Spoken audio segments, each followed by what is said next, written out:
সেদিন এক বিষয়ের হোমওয়ার্ক শালুক স্যারদের দিতে পারেনি। 2 হাত লাল করে বাড়িতে এসেছে স্যারদের বেতের মার খেয়ে। ধ্রুবর উপর শালুকের ভীষণ ক্ষোভ।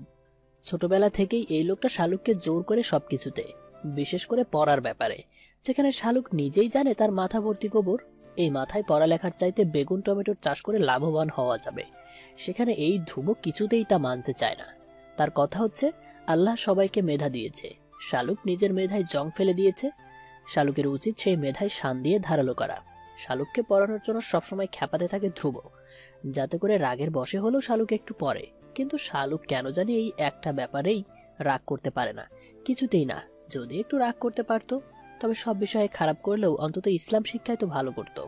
অথচ শালুক সব বিষয়ে টেনে টুনে পাস মার্কস পায়। আশেপাশে সবার থেকে দেখে দেখে মাঝে মাঝে শালুক নিজেই নিজেকে বলে, এত গাধা স্টুডেন্ট যে এই পৃথিবীতে আছে তা আমি আমাকে না দেখলে বিশ্বাস করতে পারতাম না। প্রাউড ফিল করছি নিজেকে নিয়ে। শাপলা এসে দেখে শালুক তেমন কিছুই করেনি। রাগে গজগজ করতে করতে শাপলা সোফা মুছলো, সেন্টার টেবিল মুছলো, ছোট ফ্রিজটা মুছলো। শালুককে কড়া গলায় বলল, জলদি করে বইয়ের আলমারিটা মুছে ফেল শালুক, তারপর সবগুলো ক্রেস্ট মুছবি। শাপলা একটা চেয়ার টেনে নিয়ে দেয়ালে লাগানো ধ্রুবর মা দীপালির ছবিটা নামিয়ে আনলো। তারপর কিছুক্ষণ এক দৃষ্টিতে তাকিয়ে থেকে বলল, দেখ শালুক, তোর আর চাচির ছবির মধ্যে কত মিল রয়েছে। শালুক চাচির ছবি দেখে কেঁপে উঠল। শালুকের নাকের গড়ন মেঝো চাচির মতোই। ভয়ার্ত স্বরে শালুক বলল, আপা ছবিটা এখানে লাগালো কি ঠিক হয়েছে? কে লাগালো এখানে? কবে লাগালো? শাপলা মাথা নেড়ে বলল, কি জানি শালুক, আমি তো জানি না। এই ঘরে আজকেই তো এলাম, দেয়ালে লাগানো দেখে পরিষ্কার করতে নামিয়েছি। শালুকের ভীষণ ভয় হলো। ধ্রুব ভাই নিজের মায়ের ছবি দেখলে কেমন রিয়েক্ট করবেন কে জানে। ফিসফিস করে শালুক বলল, ছবিটা লুকিয়ে রাখ আপা, ধ্রুব ভাই রাগ করে বাড়ি থেকে চলেও যেতে পারে। শাপলা একটুক্ষণ ভেবে বলল। শালুক কোনো কথা বলতে পারল না, তবে বুকের ভেতর কেমন ভয়ের শিহরণ বইতে লাগলো। শালুকের এই ভয় একটু পরেই যন্ত্রণায় রূপ নিল যখন দেখল আদনান ভাই আর ফারদিকা ছাদে এসে হাত ধরাধরি করে হাঁটছে। শাপলা আর শালুক দুজনেই ধ্রুবর রুম থেকে বের হয়ে এলো। ধূপধাপ পা ফেলে শালুক চলে গেল নিজের রুমের সামনে। গিয়ে শালুক থেমে গেল। বেহায়া মনটা বারবার বলছে চোরের মতো গিয়ে উকি দিয়ে দেখতে এরা ছাদে কি করছে। এই ফারদিকা কি আদনান ভাইয়াকে আবারও চুমু খাচ্ছে? শালুকের ভীষণ কষ্ট হলো এটা ভাবতেই। লজ্জা শরমের মাথা খেয়ে সকল ম্যানার ভুলে গিয়ে শালুক পা টিপে টিপে ছাদের দিকে গেল। ছাদের দরজার আড়ালে দাঁড়িয়ে তাকিয়ে দেখলো দুজনেই দোলনায় বসে দোল খাচ্ছে। দুজনের হাতে দুটো সিগারেট জল করছে আবছা অন্ধকারে। চমকে উঠল শালুক। এই ফারদিকা মেয়েটা ধূমপান করে? এও সম্ভব? আদনান ভাই এরকম একটা মেয়েকে বউ করতে চাচ্ছে? আদনান ভাইয়ের রুচি এতটা খারাপ? শালুক আর দাঁড়াতে পারল না ছাদে। নিচে নেমে এসে নিজের রুমে বসে ভাবতে লাগলো। শালুকের ছোট্ট জীবনে শালুক এতটা অবাক আর হয়নি। ছেলেরা ধূমপান করে, এই ব্যাপারটাই শালুক যেখানে মেনে নিতে আপত্তি, সেখানে ফারদিকার ধূমপান করাটা শালুকের কাছে রীতিমতো অষ্টম আশ্চর্য। ঘুমানোর সময় একটা মজার ব্যাপার ঘটে গেল। শালুক এসেছিল বড় চাচির কাছে চুল বাঁধতে। এসে দেখে চাচি আদনান ভাইয়ের রুমে, ফারদিকা আদনান ভাইয়ের রুমে গিয়ে শুয়ে পড়ল। আদনানের মা আদিবা বেগম বঞ্ঝিকে ফিসফিস করে বললেন, এটা বাংলাদেশ আশা, এখানকার কালচার অন্যরকম। সবাইকে মনে করবে তোরা একসাথে একই বিছানায় থাকলে। তুই আয়, তোর জন্য আমি অন্য একটা রুম গুছিয়ে রেখেছি সকালেই। আশা হতভম্ব হয়ে বলল, এটা কেমন কথা আন্টি? আমি আর আদনান কেউই অবুঝ নই। আমেরিকাতেও আমরা প্রায় সময় একই বেডে থাকতাম, তখন তো কোনো প্রবলেম হতো না। এখানে কিসের প্রবলেম আন্টি? আদনান মায়ের সামনে লজ্জা পেল কিছুটা। তারপর আশাকে নানা ভংঝুং বুঝিয়ে বলল, please Asha, try to understand babe. Asha কিছুক্ষণ চুপ থেকে বলল, ওকে ফাইন, তবে আমি একা ঘুমোতে পারবো না, আমি শালুকের সাথে ঘুমাবো। আদনান চমকে উঠল শুনে। শালুক নয় না, কেউই নিরাপদ নয়। আদনান ষড়যন্ত্রের ভঙ্গিতে বলল, শালুকের ঘুমের ঘরে হাঁটা চলা করার অভ্যাস আছে। ওর পাশে কেউ ঘুমালে তার গলা টিপে ধরে ঘুমের ঘরে লাথি মেরে ফেলে দেয় বিছানা থেকে। বেব, আমি তোমার কোনো ক্ষতি হোক তা চাই না, তুমি বেটার শাপলার সাথে ঘুমাও। অনিচ্ছা সত্ত্বেও আশা বের হয়ে গেল আদনানের রুম থেকে। আড়ালে দাঁড়িয়ে শালুক এসব শুনে রেগে গেল। দাঁতে দাঁত চেপে কিরমিরিয়ে বলল, আদনান্নার বাচ্চা, আমার নামে এসব মিথ্যে কথা বললি তুই। মনে রাখিস, এসব কিছু একদিন আমি বাস্তবায়ন করব, তোর আর তোর ফার্দিকার উপরে। যদি না করি তবে আমি ফেল টু শালুক না। এই দোতলার ফ্লোরের উপর দাঁড়িয়ে শপথ নিলাম, কসম, এই দোতলার যদি না করি তবে এই দোতলা ভূমিকম্পে ভেঙে যাবে। শালুক আজকে নিজের রুমেই ঘুমাবে। শাপলার সাথে ঘুমাতে গেলে তার চুল কেটে ফেলার খবরটা জানাজানি হয়ে যেত। এক মুহূর্তও সময় লাগবে না। সবচেয়ে বড় কথা, শালুককে নিয়ে একটা ছোটখাটো দরবার বসবে। বাড়িতে মেয়েদের মধ্যে শুধুমাত্র শালুকের চুল ঘন, লম্বা, সিল্কি। অন্যদের চুল কোকড়ানো অথবা ছোট অথবা পাতলা। এজন্য শালুকের চুলে শালুক নিজেই হাত দিতে পারে না। শালুকের মনে হয় চুলগুলো শুধু তার মাথায় রয়েছে। এমনিতেই এই চুলের মালিক এই বাড়ির সবাই।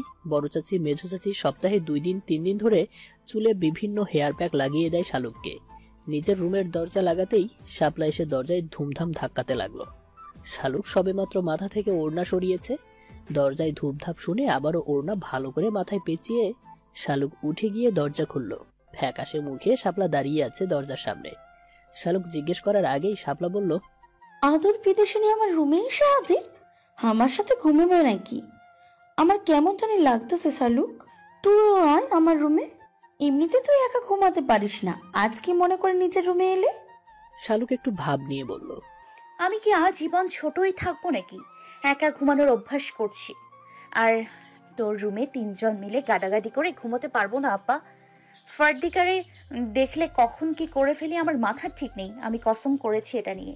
শাপলা চোখ গোল করে জিজ্ঞেস করলো, কিসের কসম? শালুক মাথা নেড়ে বলল, এই 2 তলার কসম। একদিন চরম প্রতিশোধ নিব। এই আদনান তার ফার্দিকাকে কি বলেছে জানিস? আমার নাকি ঘুমের ঘোরে হাঁটার অভ্যাস, মানুষের গলা টিপে ধরার অভ্যাস। তাই আমার সাথে যাতে না ঘুমায়। তখনই আমি কসম করেছি, যদি না করি তবেই 2 তলা ভূমিকম্পে ভেঙে খান খান হয়ে যাবে। আদনান না আর ওর পীড়িতের ফার্দিকাকে নিয়ে। শাপলা বোনের দিকে কিছুক্ষণ তাকিয়ে থেকে বলল, তুই থাকবি কোথায় তখন? শালুক ফিক করে হেসে বলল, আমাকে এত বোকা ভেবেছিস আপা? আমি কি সেটা না ভেবেই কসম করেছি নাকি? আমি ছাদে আমার চিলেকোঠার ঘরে থাকবো। ভেঙে গেলে 2 তলা যাবে, ওটা তো ভাঙবে না। ওটার কসম তো করিনি। শাপলা হতাশ হয়ে বলল, তুই যদি জানতি শালুক তুই কি পরিমাণ বোকা, তবে এই কসম করতি না। শালুক রেগে গিয়ে বলল, যা ভাগ এখান থেকে, আসছে আমার বুদ্ধিজীবী। শাপলা হতাশ হয়ে চলে গেল নিজের রুমের দিকে। দরজা বন্ধ করে শালুক বিছানায় পিঠ লাগাতেই রাজ্যের ক্লান্তি এসে ভর করলো শালুককে। নিজেকে কেমন নিস্তেজ নিষ্প্রাণ লাগছে শালুকের কাছে।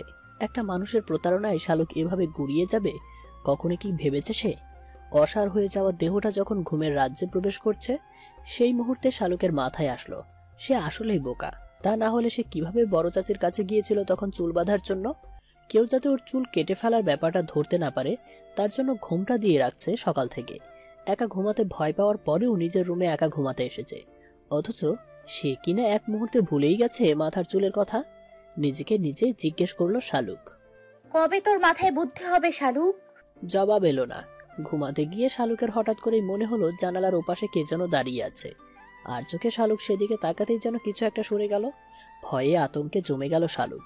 একা ঘুমাতে গেলেই শালুকের এরকম হয়, সবসময় মনে হয় কেউ একজন আছে, তাকে আড়াল থেকে দেখছে। হঠাৎ করে শালুক যেন নিঃশ্বাস ফেলার শব্দ পেল। বিছানার নিচ থেকে পায়ের কাছ থেকে কাঁথা টেনে নিয়ে কাঁথা মুড়ি দিয়ে শুয়ে পড়ল শালুক। মনে মনে একদমে আয়তল কুরসি পড়ে যাচ্ছে। ঝুম বৃষ্টি নিয়ে সকাল শুরু হলো। জানালার গ্লাসে বৃষ্টির ঝাপটা এসে বারবার আঘাত হানছে। শালুক চোখ তুলে তাকিয়ে দেখে চারদিক কেমন অন্ধকার হয়ে আছে। হতভম্ব হয়ে গেল শালুক। এক ঘুমে সে এক রাত 1 দিন কাটিয়ে ফেলেছে। এমন ঘুম ঘুমিয়েছে যে সন্ধ্যা নেমে গেছে, অথচ শালুক টেরই পায়নি। অবাক হলো শালুক আবার কিছুটা। কেউ তাকে ডাকলো না কেন? বিশেষ করে ধ্রুব ভাই বাড়িতে আসার সাথে সাথেই তো মা গলাটাকে একটা ছোটখাটো হ্যান্ড মাইকের রূপ দিয়ে সবার কান ফাটিয়ে ডাকাডাকি শুরু করে, যেন ধ্রুব কোনো দেশের প্রাইম মিনিস্টার। তাকে দেখতে যেতেই হবে সবার। আজ এরকম করলো না কেন? তবে মা নাকি তাও শালুকের কানে যায়নি। ব্রাশ করে ফ্রেশ হয়ে শালুক পা টিপে টিপে বের হলো রুম থেকে। তারপরে শাপলা রুমে গিয়ে বলল, আপা আমাকে কেউ ডাকেনি কেন? সন্ধ্যা হয়ে গেছে অথচ কেউ একবার ডাকলো না। আমি যদি মরে যেতাম তবে কেউ জানতিও না তোরা। শাপলা বিরক্ত হয়ে বলল, কানের কাছ থেকে যা তো শালুক, গাধার মতন কথা বলিস। এমনিতেই রাতভর ওই আশা আর আদনান ভাইয়ের কাহিনী শুনতে শুনতে কানে ব্যথা হয়ে গেছে, ঘুমাতে পারেনি সারা রাত ধরে। এখন ঘুমাতে দে। কষ্ট করে একবার গিয়ে দেখ ধ্রুব ভাই আসার কত দূর। স্টেশনে কে গেছে তাকে আনতে? শালুক চমকালো। ধ্রুব এখনো আসেনি? তার মানে এখনো সন্ধ্যা হয়নি? আরে সে কিনা ভয় পেয়েছে এই ভেবেছে। সন্ধ্যা হয়ে গেছে?